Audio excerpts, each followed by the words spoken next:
Bakit tayo gumana ang dryer or hindi nakakapag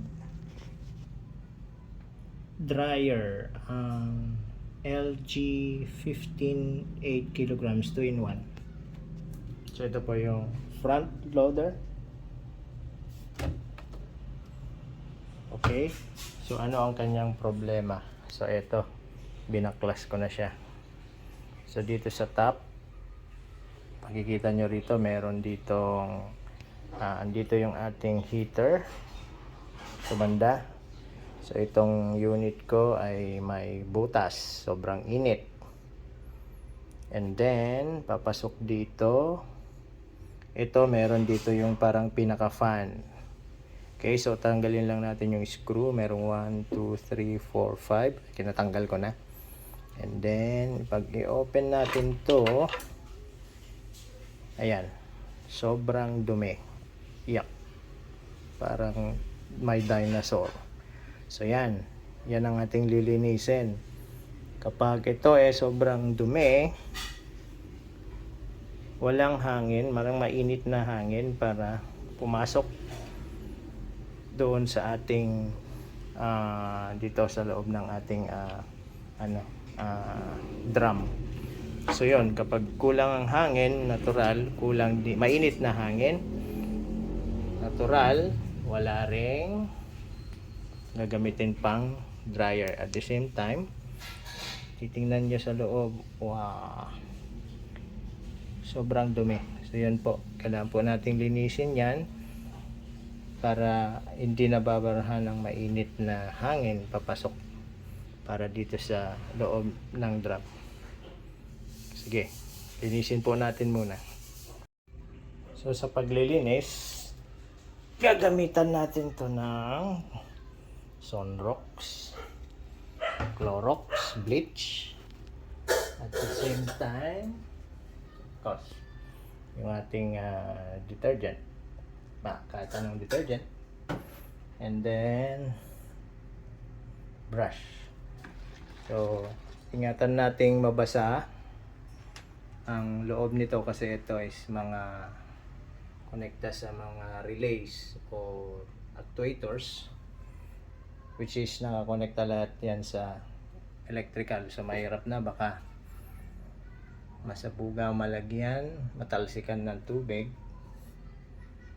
magkaroon pa tayo ng short circuit. So tara, umpisa na natin yung paglilinis. So ganito lang, kasimple, linisin. Ito muna ang unahin natin bago yung fan.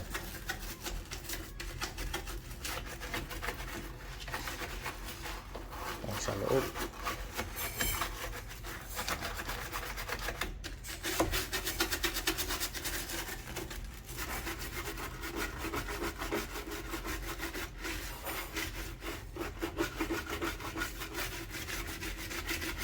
Ingatan lang ipasok maigi kasi dito yung mga sensor. Yan, mga sensor ng heater. Mahirap na matamaan pa yan.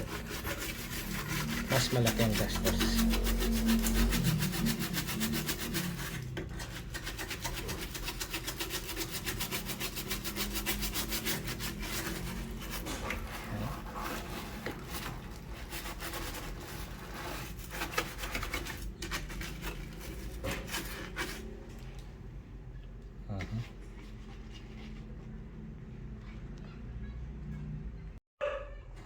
Pwede ring abutin yung kailaliman, loob ng hose dito.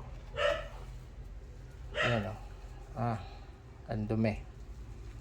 Ito mga ano to, mga himulmol.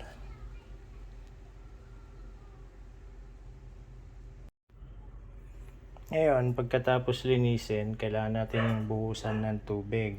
Yung tubig na yan, pag binuhusan mo, lalabas siya dito sa gitna, dito sa harap, sa baba. Ito. Diyan.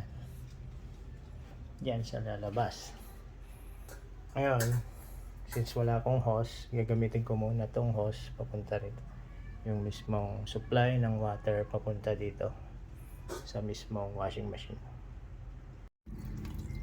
Ayan, dahan-dahan lang ang lagay ng tubig dito sa taas kasi maraming electrical wiring, baka mabasa. Yan. Sabi ko, yan. Nilagyan ng tubig, lalabas doon.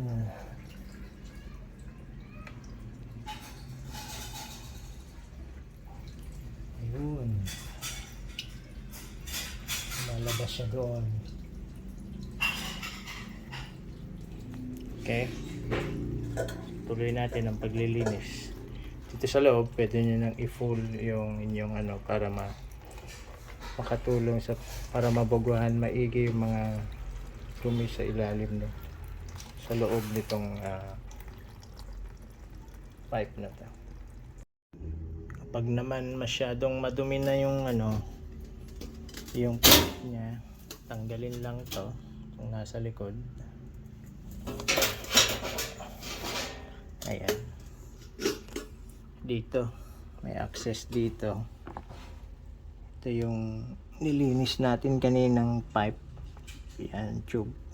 Ang ganyan. Ayan dito. Pag masyadong madumi, nagbabara dito. Dito sa piping na to. So ang gagawin nyo, tanggalin lang tong screw to. Hugutin. Kahugot, pwede nang tanggalin yung mga nakabarang laman yan o ito na yung natanggal ko mismo sa mga duming bumara. Ayan, ang dami. Tapos lagyan yung tubig, i-drain nyo, open naman dito, ingat lang na mabasa yung mga wiring na yan. Tapos pwede nyo i-drain dyan sa baba para malinis yung then ibalik lang to, madali lang yan. So okay, nalinis na natin yung unit. Ngayon ito namang fan assembly ang ating lilinisin. So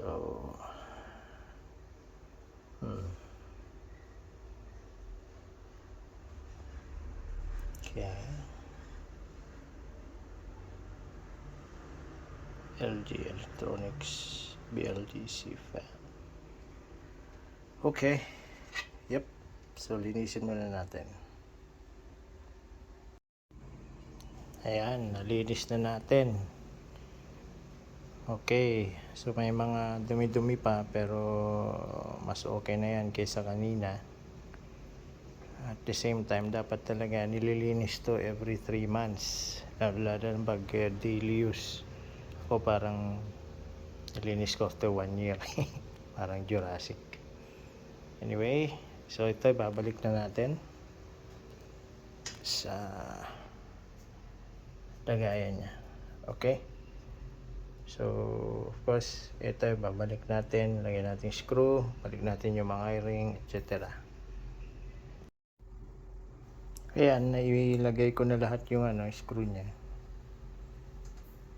7 lahat yan. 1, 2, 3, 4, 5, 5 lang pala. 5 lahat yan. Tapos, babalik na natin. Matanggal natin ito. Clip dito, tapos itong clip dito. So, yun lang. Sana gumana. Ayun. Nagay ko na lahat. Double check. Baka may hindi na ikabit. Fan. And then para sa ito.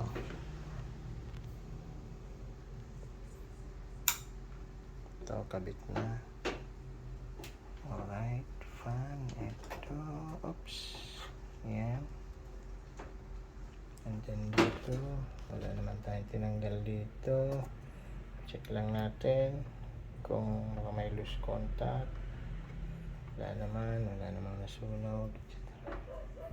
Okay, lagyan na natin yung top cover. So ito yung top cover. Napakabigat. Mabigat siya. Yeah. Oh. Alright. Yun.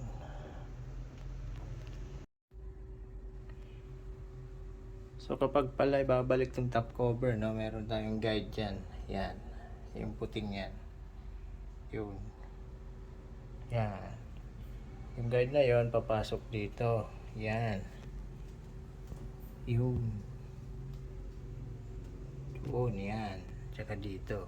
So, bali, slide lang natin para mag-lock. Okay? Pagka-slide mo, yan yung maglalak na. Tapos, ilalagay natin yung screw dito. Meron tayong silagay na screw mamaya dyan. Ayan po, na-slide na natin.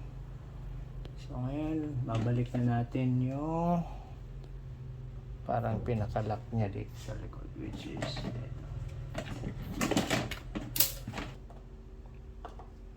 So, ito yung maglalak sa kanya dito. Okay? Ito ng butas. Yan. Parang dangle. Yan. Para hindi gagalaw. Okay. Lock na natin. Alright. Na-lock na. Tapos na. Yun. Then, lalagyan natin yung supply ng tubig dito. Okay?